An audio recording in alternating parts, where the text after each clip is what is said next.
यीशु मसीह के नाम से आप सभी को प्रणाम। दैनिक एक मिशनरी जीवन में आज हम बात करेंगे एंड्रू वैंडर बिजल के बारे में।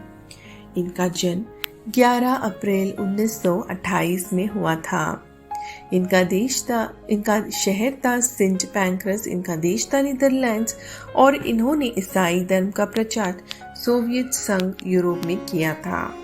19वीं शताब्दी की शुरुआत से कम्युनिस्ट यूरोपीय देशों में बाइबल एक निषिद्ध पुस्तक थी। अगर किसी के पास बाइबल थी तो उन्हें कड़ी सजा दी जाती थी। ऐसे खतरनाक समय में एक दिन एक डच मिशनरी ने अपनी बाइबलों से भरी कार चलाते हुए रोमानियाई सीमा पार करने का प्रयास किया। उन्होंने सोचा कि निश्चित रूप से वे पकड़े जाएंगे, क्योंकि जांच की चौकी पर गार्डों ने सावधानी पूर्वक प्रत्येक वाहन का घंटों तक निरीक्षण कर रहे थे।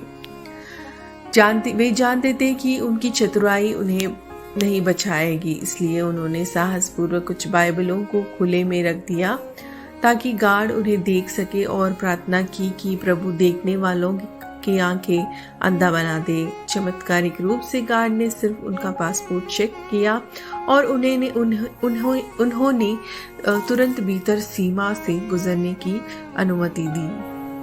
यह एंड्रू वैंडर बिजल के कई खतरनाक मिशनरी कारनामों में से एक है, जो गार्ड स्मगलर के नाम से मशहूर है।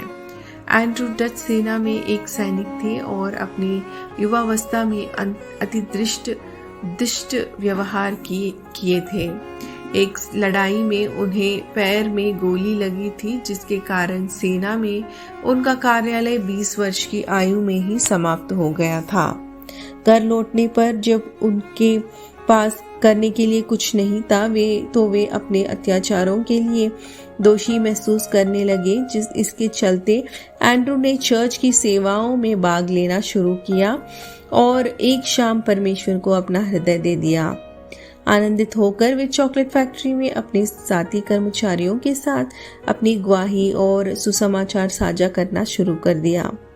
जल्द ही कई लोगों ने मसीह को स्वीकार कर लिया और कारखाने के अंदर प्रार्थना समूह शुरू किया था।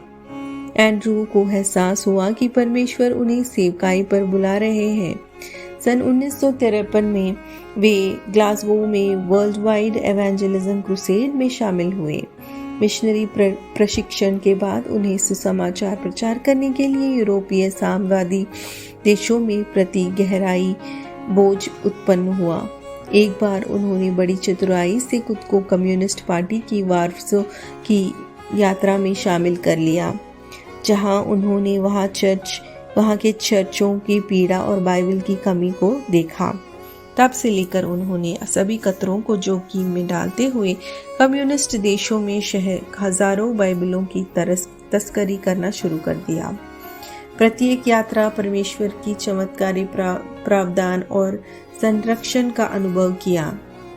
उन्होंने मध्य पूर्व के देशों, चीन, कोरिया और कई अन्य देशों में भी बाइबल्स का वितरण किया और वहां के चर्चों को प्रभु में प्रोत्साहित किया। 92 साल की उम्र में एंड्रू अभी भी अपने संगठन ओपन डोर्स के माध्यम से परमेश्वर के लिए परिश्रम करना जारी रख रहे हैं। प्रिय, क्या आपने कभी अपने अविश्वासी मित्र को बाइबल भेंट की है? प्रभु मुझे अपने दोस्तों को बाइबल का परिचय देने का साहस दे। आमीन।